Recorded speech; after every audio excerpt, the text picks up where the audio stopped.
guys, it is Aoife from Fred We See Died Laughing, and I'm here with another weekly wrap up. So this is my first weekly wrap up, my proper weekly wrap up since I've been away. And yeah, but I actually haven't read that much this week at all. I've only finished 3 books and I'm only like 30% through the 4th one because that one's taking me a little bit longer to read for some reason, but I am enjoying it, but I will tell you about that now in a moment. The first book I want to talk about is The Mare by Mare Gaitskill. This is a book I was actually reading before I went away to Italy, but I didn't want to bring it with me because I only had a tiny little bit left, and it's like quite a chunky book as well, but I've since brought it back to the library, so you'll just see a picture of it. And this one is about a woman called Ginger and a girl called Velvet, and Velvet is basically a young African American girl, or she's from the Dominican Republic, sorry, so she's a young black girl living in New York. She's part of the poorer community, and she ends up kind of being signed up for this kind of thing during the summer where she goes and stays with these wealthier childless couples, and she ends up meeting a horse while she's at this place with a woman called Ginger, and falling in love with horses and horse riding and stuff like that. And the story kind of spans a few years, and it kind of shows Velvet getting older and just things that she's facing up against, like just like being smart in school, and you know, having trouble with education and having trouble with boys and her image and stuff like that. So at the start I did really like this book, but then I don't know, by the end of it I didn't really care for it. I think it's because I didn't like any of the characters. None of the characters are particularly likable. Even Velvet, who was quite young when she's only like 11 or 12 when she first starts off, and even then she's not that likable. I didn't like her relationship with the horses. I didn't like how she kind of was brought into this horse world, and she kind of had an attitude straight away as if she was better than everyone else, and I just didn't like that, because myself, knowing horses and doing horse riding myself, I know how much it takes like skill to get to certain levels, and I just feel like what she was doing and then the skill that she was apparently had didn't match up, like compared to the amount of time that she was actually in the stables and she was actually learning to ride. And then she just had this attitude that she could was better than everyone else, and she could do things even though they were dangerous and could be dangerous for the horse, and she still went ahead and did them, and it just really annoyed me. So I ended up giving this like a 2.5 out of 5 stars in the end, just because I just didn't really know how I felt about it. I just didn't really like it, didn't like any of the characters. The ending was just like meh for me. Like, I think everything just kind of fell apart at the end. I just didn't really like it at all. So yeah, 2 out of 5 stars. The next book I finished reading was one I read on my phone from the library, and it is The Careful Undressing of Love by Corey and Haydu. And this one is a bit of a strange one. It's about these 4 girls that are living in this particular street in New York called Debonair Street, and this street has this kind of history of a curse, and basically any men that the girls will fall in love with, if the girls fall in love with these guys, doesn't matter if the guys love them back or not, the guy will die basically. And there's these 4 girls who have lived and grown up in this street, and they've basically been living with this curse their entire life, and had, you know, the older women of the street look at them to see if there's love on their faces and if they're falling in love, and being warned against falling in love and stuff like that. But these girls don't really believe in this curse. And then one of the boys that the girls are going out with ends up dying, and things kind of change between all of them and their relationships and how they look upon this curse, and some of them start believing it, and they start worrying about the guys that are in their lives and what they can do to maybe protect them. And it just kind of goes like this. It's a little bit mythical, feels a little bit mythical, a little bit of magical realism in a way.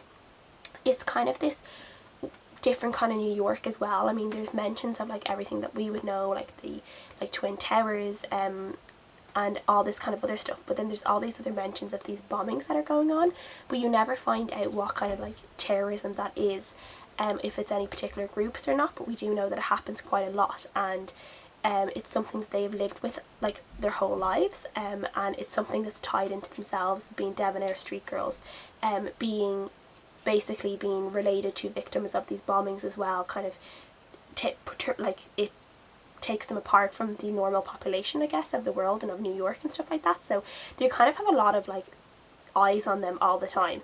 And at first I really did like this book. Like, I felt like the first half of this book was maybe like a 4 out of 5 stars, or the first chunk of it anyway. I thought it was really interesting. I just liked how the culture they were growing up in, just the way that apparently they like dressed differently. They all had long hair. They had all these like customs they had to fulfill for being Debonair street girls. They had to have really long hair. They had to wear real old-fashioned clothes.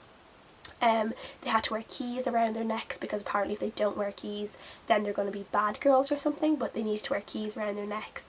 And there's just all these different things I just thought were really, really interesting, and I just loved some of the relationships as well.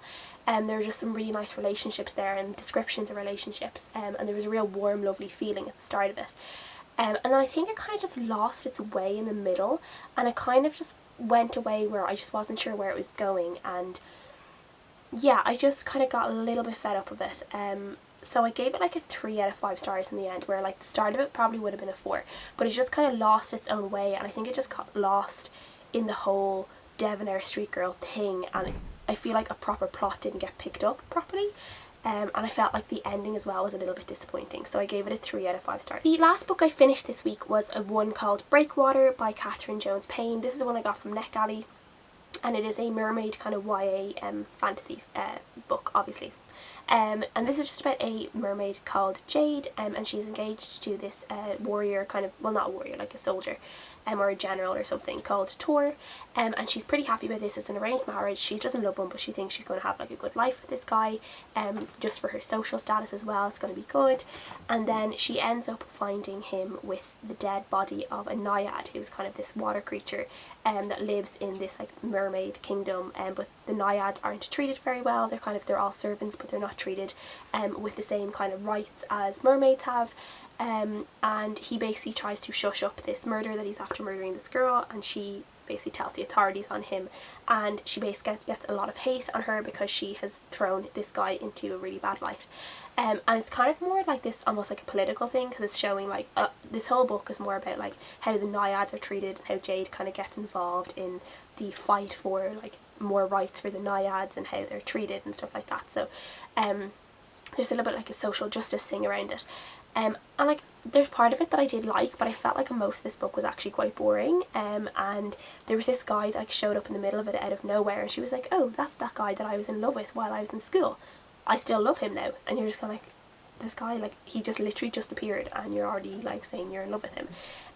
So I didn't really like that. The end of it, I thought the very end of it was good, and it probably would, if I had like the next book already, I probably maybe would have like gone on to the next book, but like I think this is a brand new release obviously, so the next book wouldn't be out for a while, and I don't think I'd be like that interested in picking it up if I just saw it like in the shops or whatever. But yeah, so it was okay. It was a bit disappointing, though I did love like the descriptions of the clothes and her hair and stuff like that. I did like that. But yeah, I do think if people like mermaid like stories, they might just give this one a go. But for me, just the general story as a whole just wasn't very strong, and it lacked action for me. I just was missing something that just, yeah, so it just lost my interest. It just needed something more. So there are all the books I finished. At the moment I'm reading the Radium Girls by Kate Moore, and this one is a non-fiction, and it's about the women in the 1900s who worked in these factories where they worked with radium, and they basically used to paint these watches with radium to make them like glow at night time and stuff like that. And it's about how all these women got sick because they were working with radium, and they were never told that like radium could be bad for you, and it's just how they were treated, and just their case against these organisations, these companies that made them work with the radium.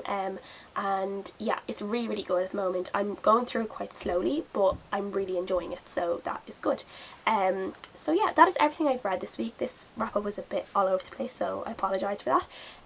But please let me know what you guys have read, what you think of the books I have read, as always, and I'll see you guys again next time.